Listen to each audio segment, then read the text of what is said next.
ቢስሚላህ አልহামዱሊላህ እንደገና ተመልሰናል እና አላህ Subhanahu Wa Ta'ala የሙእሚኖችን አንድነት በመጠበቅ እንዲሁም ቃል ኪዳናቸውን በማክበር በማንኛውም መልኩ ሙእሚን ሲተካ ዝም ብሎ ጆሮ ዳባልበስ ማለት እንደማይበጅና ለአጠቃላይ ችግርና ጉዳት እንደሚያጋልጥ እየነገረን ያለው ማለት ነው። ወለዲነ ከፈሩ እነዚያ ደግሞ ከሃዲያን የሆኑት ይላል። ያው ኩፍርን በጌታቸውና በመለክተኛው የካዱ የሆኑት ባዕዱሁም አውሊያኡ ባዕድ አይነታቸው ቢለዋወጥም ጎሳቸው ቢለያይም ከፊላቸው የከፊሉ ወገንና አካል ናቸው ይላል። አልሚለቱ አልኩፍሩ ሚለቱ ዋሂዳ እንደሚባለው ናግሪ ይሁዲ ሊሆን ይችላል፣ ነስራኒ ሊሆን ይችላል፣ መጁሲ ሊሆን ይችላል፣ ሂንዱሲ ሊሆን ይችላል፣ ሹዩዒ ሊሆን ይችላል፣ ሺዒ የፈለገውን ነገር ታአላህ ፍቃድ ያወጣ እስከሆነ ድረስ ጎሳው ምዕራባዊ ሊሆን ይችላል፣ ምስራቃዊ ሊሆን ይችላል፣ ጥቁር ሊሆን ይችላል፣ ነጭ ሊሆን ይችላል፣ ፈረንጅ አረብ የፈለገው ይሁን ዋናው መስፈርት ካፊር ለመባል ከአላህ ፍቃድ የወጣ መሆኑ ነው ማለት ነው። ስለዚህ ሙእሚኖች በላኢላሃ ኢላላህ እንደሚተሳሰሩ በማንም ሀገር በየትም ዘመን ካፊሮችም ደግሞ ምንም ጎሳቸው ቢለያይ ቋንቋቸው ቢበታተንም በአላህ በመካድ እስከተገናኙ ድረስ ወለዲነ ከፈሩ አለ ውስጥ ይካተታሉ በሙሉ ማለት ነው። በአለም ላይ ያሉ ኩፋሮች እነሱ ደግሞ ባዕዱሁም አውሊያኡ ባዕድ ያው በኩፍር አላማቸው ተገናኝተዋልና ከፊላቸው የከፊሉ ወገኖችና ወዳጆች ናቸው። እነሱ ያው በርኩስ አላማቸው ይተባበራሉ እንደምታዩት ማለት ነው። እነሱ በሰይጣን አላማ የዚህን ያህል ሲዋሃዱና ሲረዳዱ እናንተ ለአላህ አላማ ማትዋሃዱበትና አንድ ማትሆኑበት ምን ምክንያት አለ ነው። በመሆኑም ኢላ ተፍዓሉህ እነዚያ ወገኖቻችሁ በዲናቸው ጉዳት ደርሶባቸው እርዱን ድረሱልን የሚል ጥሪ ሲያቀርቡ አውንታዊ ምላሽ ታልሰጣችሁና ካልደረሳችሁላቸው ይላል ተኩም ፊትነቱን ፊል አርድ ያኔ በምድር ላይ አጠቃላይ የሆነ ፈተና ችግር ይፈጠራል ይላል። ወፈሳዱን ከቢር በጣም የቁመቱ ረጅም ወርዱ ሰፊ የሆነ ጥፋትና ችግርም ይሰፍናል። ያ እንዳይሆን ነው እርዷቸው ያልኳችሁ ይላል። እንግዲህ ሂጅራ ሳያደርጉ እየተለፈሰፈሱ ለጊዜያዊ ጥቅማቸው ብለው የቆዩት ሰዎች ከጥላት በኩል ጥቃት ሲሰነዘርባቸው እና በዲናችን እነዚህ ሰዎች ሊያጠቁንና ሊያጠፉን ነው ቶሎ ድረሱልን ብለው መልእክት በሚያስተላልፉ ጊዜ ለምን እንደኛ መጀመሪያውንስ አልመጣህም ደግ አድርጎሃል ብላችሁ ዝም የምትሉ ከሆነ ምን ይሆናል? እነዛ የመጀመሪያ እንግዲህ ሰለባ ይሆናሉ ማለት ነው። እዛ ያሉት ጥቂቶቹ እነሱ በሚጠፉ ጊዜ ግን የናንተ ጉልበት መገምገሚያ መመዘኛ ይሆናል። እነሱ ጉልበት ቢኖራቸው አቅም ቢኖራቸው ይመጡ ነበረ። ስለዚህ ደካማ ስለሆኑ ነው ይልና ሂሳቡን አወራርዶ እነዛንም ምህን ጊዜ እንደገና ሳይጠናከሩ ሄዱበት ሂደን ማጥፋት አለብን የሚል ነገር ይመጣና ሁላችሁንም የሚያካትት ሰፊ ፊትና ይፈጠራል። ያ እንዳይሆን ወገን አንድ ችግር ሲደርስበት በያላችሁበት መጠራራትና መረዳዳት ግዴታ ነው ያልኩ ለዚህ ነው። ግድ እነሱን ለማስረዳት ብቻ ሳይሆን የነሱ ውድቀት የናንተ ውድቀት መክፈቻ ይሆናልና ነው ይላል አላህ Subhanahu Wa Ta'ala። ይሄንን ነው አልረዳ ያለው ኡመቱል ኢስላም ባሁኑ ጊዜ ማለት ነው። ጥላት እየቆራረሰና እየቀናነሰ ሲያጠፋው ዝም ብሎ አንዱ ሲያልቅ አንዱ ይስቃል። በመጨረሻ ተኩን ፊትነቱን ወፈሳዱን ከቢር ፊትናው እየሰፋ አድማሱ እየሰፋ ይመጣና በያለህበት በማብራት ለቃቅሞ ይጨርሳል ማለት ነው። ያ እንዳይሆን ነው። አንድ ናቸው ይተባበራሉ። እዚህ ያሉትን እኮ ስነካቸው እዛ ያሉ ይመጡብናል ካለ ግን አይደፍርህም ማለት ነው። ግን እንደማትተባበር ካወቀ ለምን ብሎ ይፈራል? ጥላት ነው በጀመርክ ጨርስ ይላል ማለት ነው። ስለዚህ አላህ Subhanahu Wa Ta'ala እነሱ ራሳቸው በየትም ሀገር ያሉት ኩፋሮች እናንተን በማጥቃትና በማጥፋት ላይ አንድ ናቸው። በመሐከላቸው እንኳን ቅራኔ ቢኖር በሙስሊሞች ቀድያ ላይ አይለያዩም። ሱብሃንአላህ እናንተ ላይ አንድ አቋም ነው የሚይዙት ማለት ነው። ተዛ መማር ራሱ ትችላላችሁ። ለምንድነው እነሱ አንድ የሆኑት? አንድ መንሃጅ ስላላቸው መመሪያቸው ስላገናኛቸው ነው። እኛስ ደግሞ መንሃጁላህ አንድ አድርጎናል አይደለም? አልሙእሚኑና ወልሙእሚናቱ ባዕዱሁም አውሊያኡ ባዕድን ብሏል አይደለም ወይ? ለምንድነው እኛስ አንድ የምንሆነው የሚል ጥያቄ አንስታችሁ በዚህ በውህደታችሁ ከጠነከራችሁ ግን እናንተም ጉልበት ትፈጥራላችሁ፣ ሀያል ትሆኑም ትችላላችሁ። ያ ሲሆን ነው ጥላትን መቋቋም የሚቻለው ነው የሚለው። ስለዚህ እነሱ ድረሱልን ብለው በሚጠይቋችሁ ጊዜ እናንተ እንዳልሰማችሁ ዝም ካላችሁ እናንተ ራሳችሁ ትናቁና ትጠቃላችሁ። የዛ ጊዜ ፊትናው በእነሱ የሚያባራ ሳይሆን ተኩም ፊትነቱን ፊል አርድ በአጠቃላይ በአገሩን ሁሉ ያካተተ ምስቅልቅልና ችግር ይመጣል ማለት ነው። ወፈሳዱን ከቢር በጣም ወደ ሰፊ የሆነ ደግሞ ጥፋት ይመጣልና ያ እንዳይሆን ነው ቶሎ መንቀሳቀስና እልባት መስጠት አለባችሁ ያልኳችሁ ይላል። ያው ቅድም ያለው ሙአሂድ የሆኑት ብቻ ሲቀሩ ልዩ ቃል ኪዳን ያላቸው ወገኖች ከሆነ እነሱ ጋር ቃል ኪዳን ስላለን በዚህ ጉዳይኛ አህዱ አይፈቅድልንም ብትሉ ችግር የለውም። ከዛ ውጭ ግን ቃል ኪዳን የሌለው ወገን ከሆነ ማንኛውንም ወገን ለመከላከል ወደ ኋላ ማለት የለባችሁም ነው የሚለው። ወለዚነ አመኑ እነዚያ ያመኑት ይላል። አሁንም እናንተ ያው የኡመተ መሐመድ ማለቱ ነው። ወሃጀሩ በእምነታቸውንም ደግሞ የበለጠ ለማጠናከር አገራቸውን ለቀውና ተሰደው የሄዱት ማቄን ጨርቄን ሳይሉ ወጃሃዱ ፊ ሰቢልላህ እዛም ከሄዱ በኋላ ደግሞ ጥላት ተከትሎ ሊያጠቃቸው ሲሞክር በአላህ መንገድ ሽንጣቸውን ገትረው የታገሉና ጥላቶቻቸውን ለመመከት የቻሉት ይላል። ወለዚነ አወው ወነሶሩ እነሱ ደግሞ ወደዛ ሀገር ወደ መዲና ሲሄዱላቸው በደስታ ተቀብለው በእንክብካቤ ያስተናገዷቸውና የረዷቸው የሆኑት አንሷሮች ኡላኢከ ሁሙል ሙእሚኑና ሐቃ እነዚህ ናቸው የተረጋገጠላቸው አማኞች ኢማናቸው ፈተና ያለፈ ይላል አላህ Subhanahu Wa Ta'ala። ይሄ ነው እንግዲህ አላህን እውቅና አገኙ።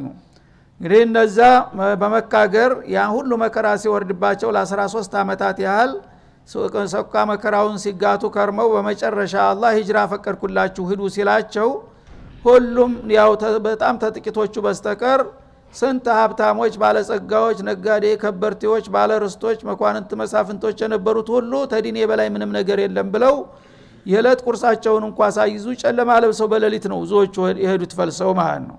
ያንን ቆራጥ እርምጃ በመውሰዳቸው አላህ ወደዳቸው አወደሳቸው። እነሱ ሲሄዱ ደግሞ እነዛ መዲና ላይ የሚገኙት የአንሷሮች ደግሞ እነዚህ ሰዎች መጡብን በሀገር ላይ ታቅም በላይ የሆነ ስደተኛ በሚመጣ ጊዜ ያቃውሳል። አንተ ሁሉ ነገር ውድ ይሆናል የምታረገውን ነገር አትችልም። ስለዚህ መጡብን እኛ ላይ ችግር ሊያደርሱብን ነው የኑሮ ደረጃችን ሊቃውስ ነው ብለው ሳይፈሩ በደስታ አባቸው ቤታቸውንም ልባቸውንም ከፍተው በደስታ በልልታ ነው የተቀበሏቸው ማለት ነው። ስለዚህ እነዚህ ለዲናቸው ብለው ሁለንተና ነገራቸውን ትተው ሲሄዱ እነዛ ደግሞ መጡብን በማለት ፈንታ መጡልን ወንድሞቻችን ብለው በደስታ በልልታ መቀበላቸው ሁለታቸውንም የሁለቱም አቋም አላህን አስደሰተ ማለት ነው።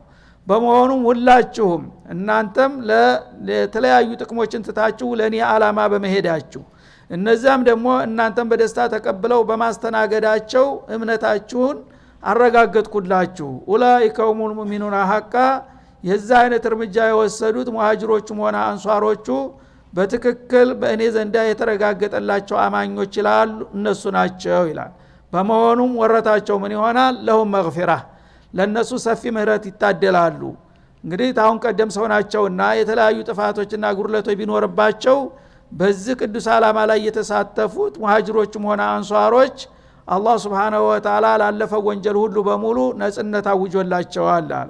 ወሪዝቁን ከሪም እንደገና ደግሞ የተከበረ አስደሳች የሆነ ሲሳይም ይቸራቸዋል ፊዱንያ ወልአኺራ በዱንያም ወደፊት ድል በድል እያደረገ ሀብት በሀብት እንደሚያንበሻብሻቸው ነው ያው በምርኮ ገንዘብ እንደገና በአኺራ ደግሞ ጀነተ ነዒም ይጠብቃቸዋል በማለት እምነታቸውን ተቀብሎና አውቅና ሰጥቶ በእምነታቸው ደግሞ በዱንያ በአኺራ የሚያገኙትን ጥቅምና ክብር አወጀላቸው አላህ Subhanahu Wa Ta'ala። ይሄ ነው እንግዲህ ውጤቱ ማለት ነው። በሌላውም ሱራ በተደጋጋሚ መልኩ አወድሷቸዋል። ለምሳሌ እዚሁ ሱራ ተዝቀጥሎ በሚመጣው ሱረቱ ተውባ ላይ እንደዚሁ ሁለቱንም ቡድኖች ያነሳቸዋል።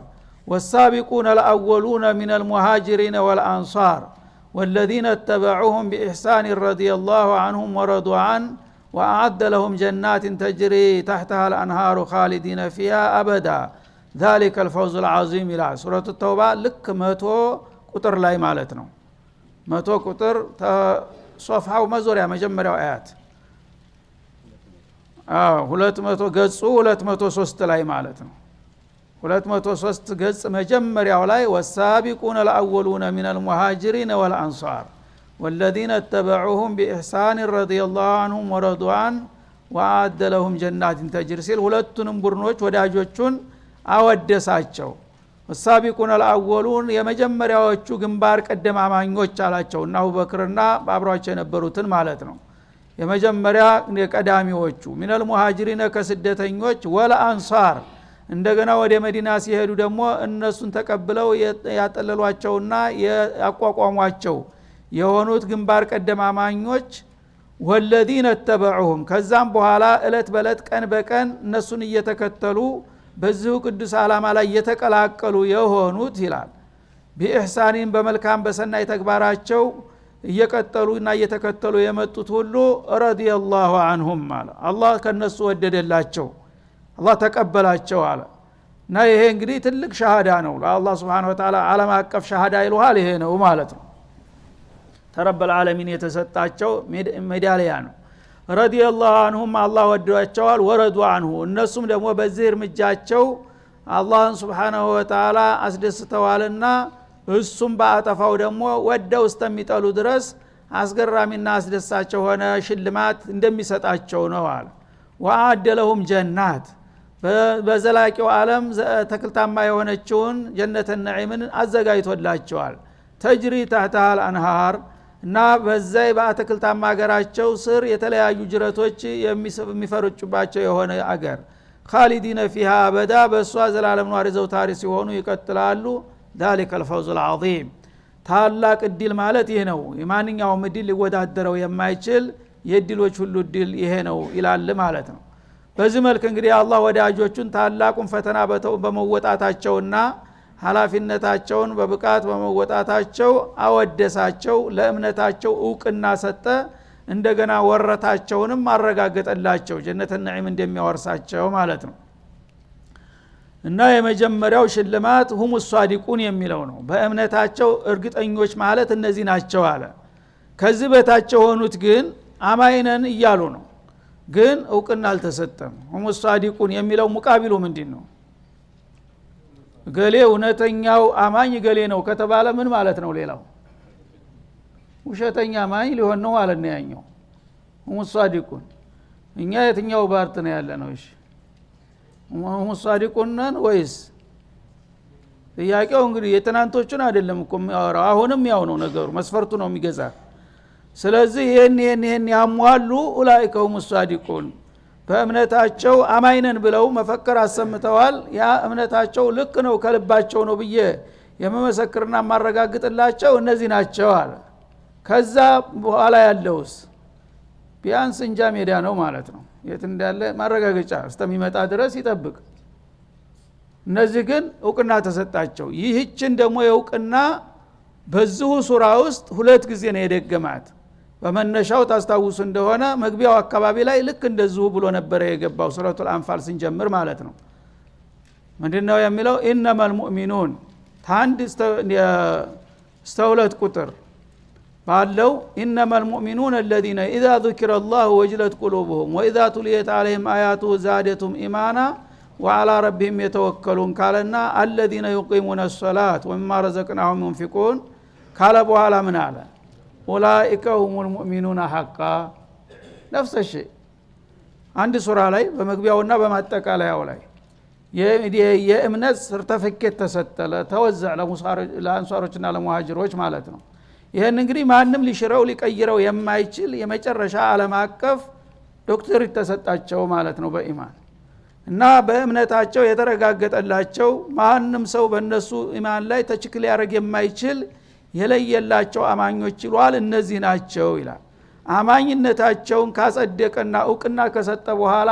ግን የእምነታቸው ምንድነው የሚጠቅማቸው የሚለው ነው አንድ ሰው ያው ተምሮ ጥሩ ውጤት በሙምታዝ አለፈ ተመረቀ በሚባልበት ጊዜ ምን ቦታ ነው የሚመደበው የሥራ ድርሻው ምን ይሆናል የሚለው ነው የሚመጣው ጥያቄ አይደለም በዚህ ሙያ ምን አይነት ስራ ያገኛል ምን አይነት እድል ውጤት ያገኛል የሚለው ነው ያንንም ጨምሮ ተናገረ ማለት ነው አንደኛ በዱንያ ምንም ካሁን ቀደም የተለያዩ ድክመቶች ጉድለቶች እንኳን ቢኖርባቸው መግፊራ አለ ሙሉ ምህረት ተሰጣቸዋል ለዚህ ደረጃ የበቁት ማለት ነው ከዛ በኋላ ደግሞ በዚህ በዱንያም ላይ አላህ Subhanahu Wa Ta'ala ሪዝቁን ከሪም ይሰጣቸዋል እንደገና ነስር ይሰጣቸዋል በሄዱበት ምክንያቱም እሱ ኩንትራት ውስጥ ነውና ያሉት ማለት ነው በአኺራ ደግሞ ጀነተ ነዒም ነው ذلك هو الفوز العظيم አለ እንግዲህ ሰው በዚህ ዱንያ ላይ ማንም ሰው የፈለገውን ያህል ተቀን ፈግቶ ተግቶ የፈለገውን ነገር ቢሰራ የነዚህን ሰዎች ደረጃ ያህል ሊያገኝ አይችልም የመጨረሻ ደረጃ ማለት የነዚህ ሰዎች ደረጃ ነው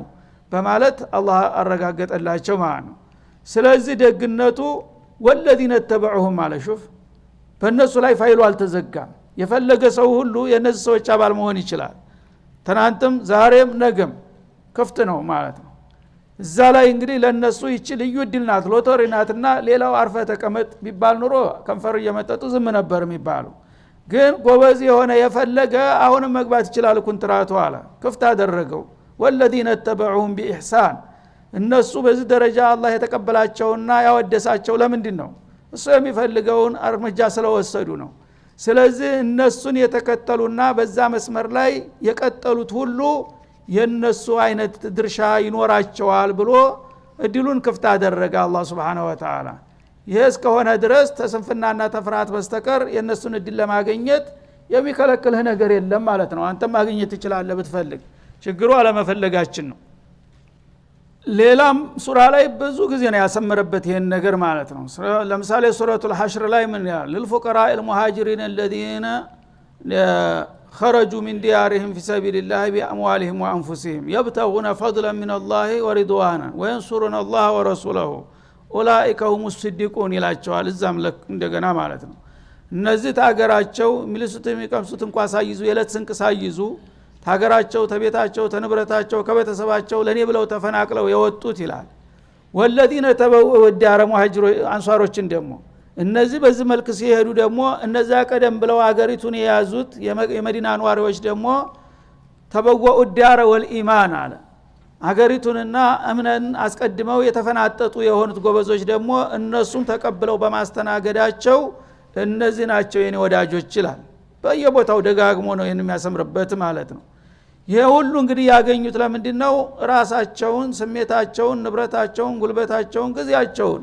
ህይወታቸውንም ጭምር ለአላህ ስለሰጡ ብቻ ነው ቀላል ዋጋ አይደለም የከፈሉት ይገባቸዋልም ግን እኛ አንድ ነገር ሳንከፍል ሙእሚናን በማለት ብቻ በመጮህ እንመኛለን መጀመሩ ጥሩ ነው ያው ቅድም እንዳላቸው ሰዎች ጀምረው መካ ዝም ብሎ ተልፈስፎ የቀሩ አሉ ግን እነሱ እርምጃ እስካልወሰዱና ኢማናቸው ከላ እስካላለፈ ድረስ በስመ ሙእሚን እነሱ ጋራ ችግር ውስጥ እንዳትገባ ጠንቀቅ ብለህ ያዛቸዋል አላህ Subhanahu Wa Ta'ala ስለዚህ ኢማንን ማረጋገጥ ያው የሚፈልግ ሰው እነሱ ያለፉትን ከላ ለማለፍ መሞከር አለበት አለበለዚያ አንተ አንደኛው ከላ ላይ እኔ ሁለተኛው ከላ ላይ ተወደቅን እየተንጠባጠብን ቀረን ማለት ነው ስለዚህ ማን ነው ተጠያቂው ሙእሚን ነው ይብየ ነበረ መዝለቅ አልቻልኩም ያው ከላ ታልዘለክ አንተ ውጤት ልታገኝ አትችልም ተማሪ ትምህርት ቤት ስለገባ ብቻ ጥሩ ውጤት ይዞ ሊወጣ አይችልም ማለት ነው በትጋትና በንቃት የተሳተፈ በመጨረሻ ያ ሰርቲፊኬቱ ሙምታዝ ነው ይወዳል ቢያንስ ጀይድ ይሆናል ማለት ነው ከዛ በታይ ተቀረህ እንግዲህ ማን ነው የሚጠየቀው በአንድ ክፍል አስተማሪው አመት ሙሉ አስተምሮሃል አንተ ግን መቀበል አልቻልክም ኃላፊነቱን መሸከም ስላልቻልክ ወደክ ትባላለህ ማለት ነው በሰዎች እንኳን አቅም እና የመውደቅ ሁኔታ እንደሚመጣ በመውደቅ ደግሞ ተጠያቂው ራስህ ነህ እንጂ ማንም አይደለም አላህ እድሉን ከፍቷል ለሁሉም መስራት የፈለገ በዚህ መስክ ስራ ወረታውን አዘጋጅቻለሁኝ ያን ተሰራና ውጤት የታመጣ ሰጣለሁ አለ ያን ነገር ፍላጎት ከሌለ ወይም ደግሞ ሰነፍ ከሆንክ በገዛጅ ነው የምትከስረው ማለት ነው እና እንግዲህ አላህ Subhanahu Wa Ta'ala ማንኛውም ሰው አዘናግቶና እንዲሁ አታሎ የሚያልፍ ነገር የለውም ቁልጭ አድርጎ ነው የሚነግርህ ማንኛውንም ነገር ነጃህም ሆነ ውድቀትም ሆነ ምን ሰርተህ ምን እንደምታገኝ ከወዲሁ ነው የሚያስቀምጥልህ ያን ነገር እያየኸው እንድትገባበት ያደርጋል ለሊከ መን ሀለከ አን በይነቲን ወይህያ መን ሐየ አን በይና እንዳለው ካሁን ቀደም ዙሁ ሱራ ላይ ማለት ነው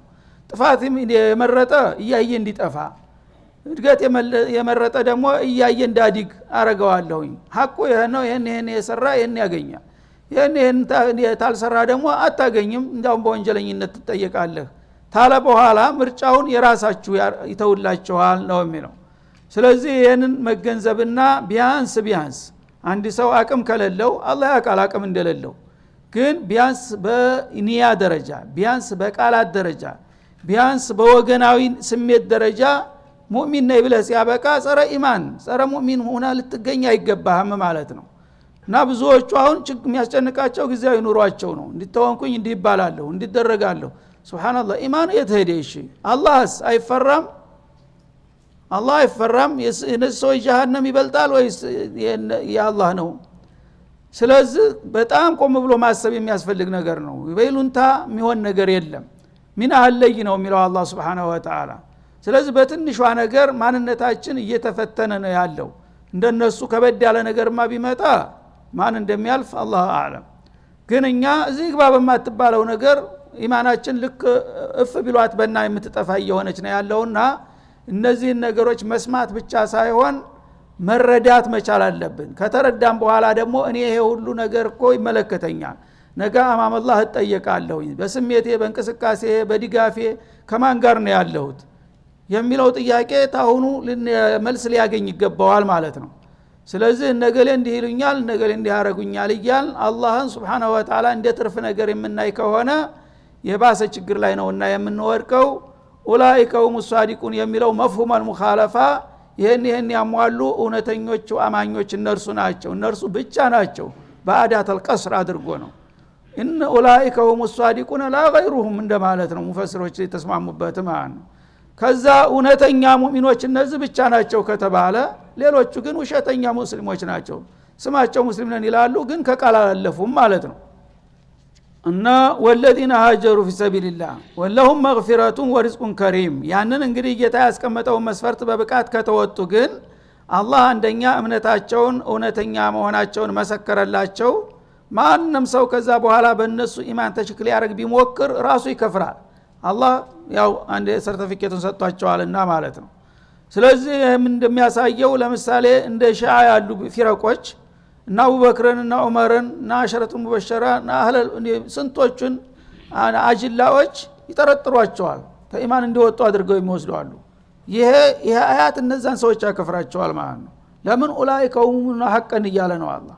በእርግጥ ያመኑ ሰዎች እነዚህ ብቻ ናቸው እያለ ሌሎቹ ደግሞ እነገሌ ጧውት ናቸው ብለው የሚወነጅሏቸው ሰዎች አሉ። ይሄ ምን ማለት ነው? ረብል ዓለሚን የሰጠው ፈትዋ ይሻላል ወይስ አንድ ሙልሂድ የሚሰጠው መግለጫ ነው የሚሻለው? የዛ አይነት ደግሞ ሰለባ የሆኑ አሉ የዋሆች ምንም የማያውቁ። አንድ ሻአ መጥቶ አንድ ራፊዲ መጥቶ ስለ ሷሃቦች ስለ ሙሃጅሮች ተሽክ በሚያረግበት ጊዜ በቀላሉ አፉን ከፍቶ የሚንትን የሚልና እውነት መስሎት የሚከተል አለ። ላ ኡላኢከ ሁሙ ሷዲቁን ብሏል። አላህ የሰለፈበትን ነገር እኔ ዓለም በሙሉ ቢዘፍን አልቀበልም ማለት መቻል አለብህ ማለት ነው። ወለዲና አመኑ ሚን ባዕዱ አለ። ስለዚህ ቀደም ሲል እንግዲህ ግንባር ቀደም የነበሩት ጎበዞች ምን አይነት አቀበት እንደተወጡና ለምን አይነት ደረጃ እንደበቁ አላህ ቁልጭ አርጎ አስቀመጠ። ከዛ በኋላስ በየክፍለ ዘመኑ የሚመጡት ትውልዶች እንዴት ይታያሉ? እነዛ ሰዎች ልክ በጊዜው እንደ ሎተሪ ያገኙት እድል ነው ከዛ በኋላ ይደገማል ይሄ ነገር ይቀጥላል ወይስ የሚል ጥያቄ ስለሚነሳ ወለዲና አመኑ ሚን ባዕዱ አለ።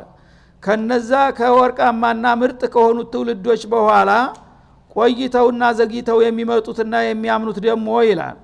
ያው እንግዲህ የመጀመሪያዎቹ ሙሃጅሮችና አንሷሮች አሳቢቁን ብሏቸዋል ማለት ነው። ከዛ ቀጥሎ ቀጣው ትውልድ ይመጣል የሷሃቦች ልጆች ማለት ነው። እንደገና የልጅ ልጆቻቸው ይመጣሉ እያለ እየወረደ አሁን አለበት ድረስ መጥቷል ማለት ነው። ያ ሁሉ እንግዲህ ሙስሊም ነኝ እያለ ሁሉም ራሱን ያወድሳል። እነዛ ወደ ኋላም እንደዚሁ በዚሁ መስመር ላይ የተሟላና የተስተካከለ ኢማን ይዘው የመጡት ጊዜው መቆየቱ ብቻ የሚከለክላቸው ነገር የለም። ሚን ባዕዱ ማለት ሚን ባዕድ ሳቢቂን ከቀዳሚዎቹ በኋላ ቀጣዮቹ ተመጡ።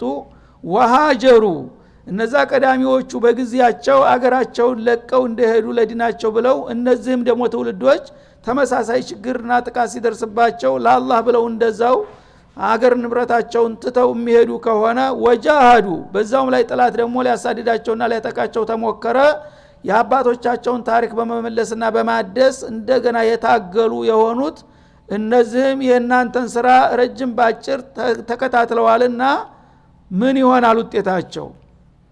ጃሃዱ ማአኩም እናንተ ጋር ተቀላቅለው ተታገሉ ወይም እናንተ ካለፋችሁም በኋላ የእናንተን የታሪክ በማደስ የታገሉ እስከሆኑ ድረስ ፈኡላኢከ ሚንኩም እነዚህም ከእናንተ ይደመራሉ አለ አላህ Subhanahu Wa Ta'ala። ችግር አለው ጊዜና ቦታ ባቀዳድማችሁ ስራዬን ሰርተዋል። እነዛም በጊዜያቸው የጣለባቸውን ኃላፊ ተወጥተዋል። እነዚህም ደግሞ በጊዜያቸው የሚፈለግባቸውን ካደረጉ ምናልባት ያው እንደ መጀመሪያው እንኳን አንድ ቁጥር ባይባሉ በሁለት ቁጥር ይከተላሉ ማለት ነው። የናንተው አካል ናቸው። የናንተኑ ስራ የሰሩ የናንተን ታሪክ ያደሱ በመሆናቸው እነዚህም ከናንተው ጋር ናቸው አለ። ፈኡላኢከ ሚንኩም ተናንተው ጋር ይቆጠራሉ። ወኡሉል አርሃሚ ባዕዱሁም አውላ ቢባዕድ ከመሆኑም ጋር ግን የዝምድና ሀረግ የሚያስተሳስራቸው ይላል ከፊሉ የከፊሉ ቤተሰብ ናቸው። ፊ ኪታቢላህ በአላህ ውሳኔ ይላል። እንግዲህ ነብዩ አለይሂ ሰላቱ ወሰላም ልክ መዲና እንደመጡ የሰሩት ስራ መጀመሪያ መስጂድ ነበዊ ያቋቋሙ። ከዛ በኋላ ሙሃጅሮቹንና አንሷሮቹን ሁለቱን ቡድን አስቀመጡና ስብሰባ አደረጉ። እናንተ እንግዲህ የአላህ ዲን ያገናኛችሁ ያዛመዳችሁ ናችሁ። ካሁን በኋላ ሙሃጅሮችን እንደ ሰው ሀገር ተባራሪ እናንተ እንደባላባት ሁናችሁ መታየት የለባችሁም። አዋህጃችኋለሁ እያንዳንዳችሁ እንዳውም በነስ ወከፍ አስተሳስራለሁ አሉና እገሌ ለገሌ ወንድም አድርጌለታለሁ። ልክ እንደ ሸቂቅ ወንድም ነው። እገሌ ለገሌ አድርጌያለሁ እና አብዱራህማን ያውፈን ለሰዕድ ኢብኑ ረቢ ሰጥቻለሁ አላቡ ደርዳ አቡ ዘር እንትና ሰጥቻለሁ እያሉ እያንዳንዱ አጣመሯቸው። ከዛ በኋላ ልክ እንደ እናት አባቱ ልጅ ወዳው ተዛ ሲነሱ እጁን ይዞ ነው የጎተተ ወደ ቤቱ ይዞ ሄደ ሁሉንም ማለት ነው። እና አንዳንዶቹ ባላቅማቸው ሀብታም እንደ ሀብታምነቱ ዲያም እንደ ዳህነቱ ባላቅሙ እንግዲህ አንተ ነብዩ የአላህና መልእክተኛው የሰጡኝ ወንድሜ ስለሆንክ ካሁን በኋላ በህይወቴም እያለሁኝ ምናልባት ቀድሜህም ከሞት ተወርሰኛለህ እንደ ልጆች እያሉ ነው የተኮንትራት የገቡት ማለት ነው። እና የዛ ጊዜ መጀመሪያ አወለል እስላም ላይ ይሄን ነገር ለማረጋገጥ በህይወት እያሉ ያለ ቤት ንብረታቸውን ጥሪታቸውን ማካፈሉ ሳይበቃቸው ሲሞቱ ለቤተሰባቸው ይሄ ወንድሜ ነውና እንደ ባዕድ እንዳትቆጥሩት ተሞትኩኝ ንብረቴን እናንተ ጋር እንድትካፈሉ ብሎ ለእናት አባቱ ለልጆቹ ወስያ ይናገር ነበር ማለት ነው። ሲሞትም በዛው መልክ ይዋረሱም ነበር። ተመካ መጥቶ ምንም ማያውቁ ሰው ልጆች ጋር አንተ ንብረት ይወርስ ነበር ማለት ነው። ይሄ ነገር አላህ ምን አለ? አሁን ደግሞ አበዛችሁት አለ። ተመልከት፣ ለመጀመሪያ ጊዜ አላህ ኸይር ስራ አብዝተህ አበዛው የሚል ታሪክ የተጻፈው ለነዚህ ሰዎች ነው። ይወዳል ኸይራት ጨመርክ ቁጥር ጨምር ነው የሚል ጨምር ጨምር እዝኩሩላህ ዚክረን ከቲራ ወሰቢሁ ቡክረተ ወአሲላ አይደለም የሚለው በቃኝ ይላል።